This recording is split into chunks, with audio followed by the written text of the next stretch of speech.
Good morning, metalheads of the internet. Welcome to a new episode of the Metal Meltdown. My name's Robert Walton, and today we're talking about a new Black Veil Brides record, which should be interesting. And let's get something out of the way real quick, since this is one of those bands that tends to provoke some very extreme reactions out of all types of music listeners, regardless of whether or not you're a fan. Some people love them, some people cherish them, some people will defend them until the day they die. They are a part of the BVB army, as it is called. And a lot of other people just fucking hate them, straight up. They think they're one of the worst things to ever happen to hard rock and heavy metal music. They are triggered by the sight, the sound, the mention of this band. So in light of this knowledge, I'm going to give you 10 seconds before we officially start the review to do whatever the fuck you want. You can scream at your keyboard, take a deep breath, whatever the hell is going to help you get through this, starting now. Bro, oh my you just God, said you're it's such an fucking elitist. cringe. If Get you that don't like the fucking record, normie then just poser don't listen to bullshit it. out of here. Okay, Black Veil boomer. Brides Black is Veil gay. Brides You're saved my a life. fucking You're idiot. I just hope jealous. Stop!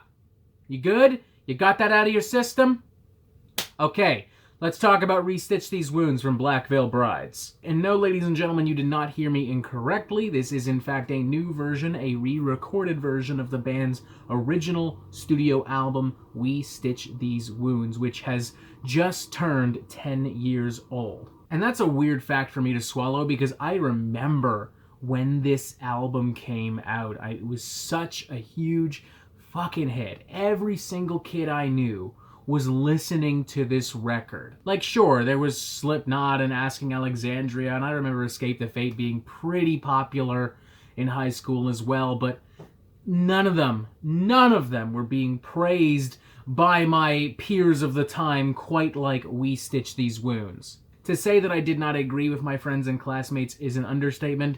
I hated this album when it came out. I was very much, in my youth, a bit of a metal elitist. With that in mind, and for the sake of transparency, I will happily admit that my feelings about Black Veil Brides did not change much over the years, even as I began to explore the other subgenres of hard rock and heavy metal. But you know, despite all that, despite the fact that I think the band is suffering from a severe identity crisis, and despite the fact I think they are incredibly inconsistent songwriters who rely too much on stealing from other pre-established bands, and despite the fact that frankly I don't think Andy is a very good singer, I was nonetheless very intrigued by this album. Why? I don't know. Maybe I felt that there's nothing this record could do to me that Danzig Sings Elvis and Grandpa Metal hadn't already done to me. Maybe quarantine boredom just got the better of me. Maybe I'm going insane. I don't know. But whatever the case may be, I pulled some strings and I got a hold of an early copy of this album, and I began to listen to it, and a funny thing happened. I didn't hate it. I actually kind of found myself enjoying it. Do the issues I have with Black Veil Bride still remain? Mostly. Is this an album I'll return to regularly once this video goes online? Probably not. Is this something I would recommend to a naysayer, to somebody who still to this day hates Black Veil Brides with an undying, unfuckable passion?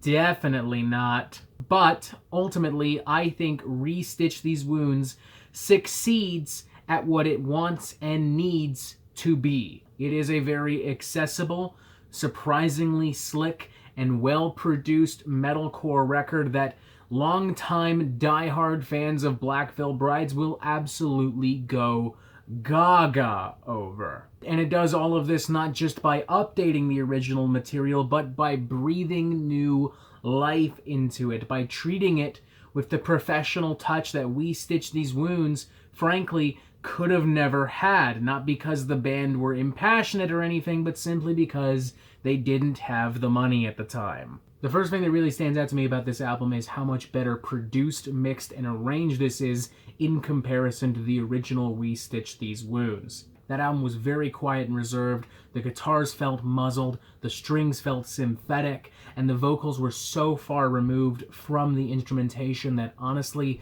a lot of the material sounds like somebody singing over a karaoke backing track. This record, by comparison, is cleaner, bolder, more dynamic. All of the instrumentation shares an equal and appropriate amount of time in the forefront of the sound. The melodic guitar leads and choruses feel a lot more prominent, and frankly, the band themselves overall just do a better job at delivering the material itself. As such, all of Restitch These Wounds, despite being structurally identical to the original We Stitch These Wounds, overall plays and feels a lot better. I liked a lot of the guitar stuff across the record. It was consistently very sharp. The melodic leads always grabbed my attention. On repeat listens, I found myself even humming along to songs like Sweet Blasphemy and Perfect Weapon. I like how authentic and appropriately melodramatic the strings and keyboards felt across the record, particularly on Mortician's Daughter.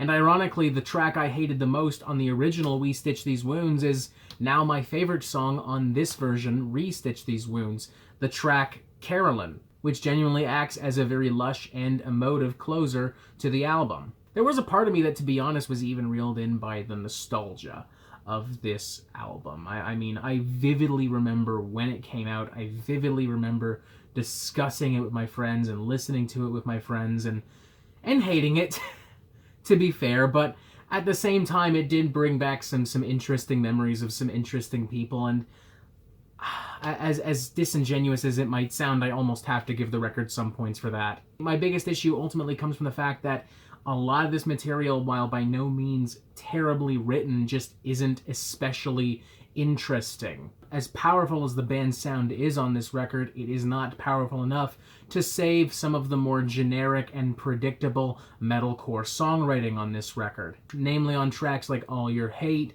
Heaven's Calling, Never Give In. And even if you can forgive that, there is no forgiving the fact that the infamous Knives and Pen 10 years down the line still sounds like a blatant, unapologetic ripoff of Avenged Sevenfold's Unholy Confessions, to the point where, honestly, I'm amazed that nobody who represents Avenged Sevenfold has taken legal action on Black Veil Brides. And frankly, despite his best efforts, I still think Andy is just an absolutely shit singer. He is trying way too hard to sound super smooth, super suave, super gruff, all at the same time. I know a lot of people are probably expecting me to hate this, especially considering some of the things I've said about Black Veil Brides over the years. As recently as this past July 11th, during a live stream with Moving Mouths, I said something to the effect of Black Veil Brides have attempted to polish a turd with these new songs, but I just fucking don't. I mean, I don't love it. It's not going to be in my top 10 at the end of the year, but like I said before, it succeeds at what it wants to be and what it needs to be. So fuck it. I would give this an oddly enthusiastic 2.5 out of 5. It's an okay record. And when I say okay, I don't mean, it's okay, check it out. I honestly, truly mean, hey, it's an okay record. Check it out. Longtime fans of Black Veil Brides are gonna love this. Longtime fans of late 2000s, early 2000s metalcore are gonna love this. People looking for a pure nostalgic blast of edgy rock are gonna love this, and more fucking power to ya.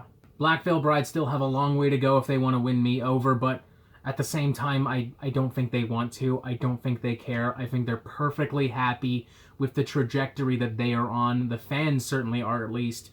So fuck it. I'm not going to berate them. I'm not going to sit here and get angry. I'm going to just accept the album for what it is, enjoy it for what it is, and I did that, and that's that, I guess. I'm not really sure where to go from here. 2.5 out of 5, it's not going to be for everyone. It's very likely going to start some very heated debate, but it's not terrible. In fact, it's actually kind of okay. And, yeah, that's it for the Metal Meltdown. Press this button here if you liked what you saw here today and you want updates on the Metal Meltdown fucking immediately, and you have yourself, regardless of how you feel about Black Veil Brides, a fantastic fucking day.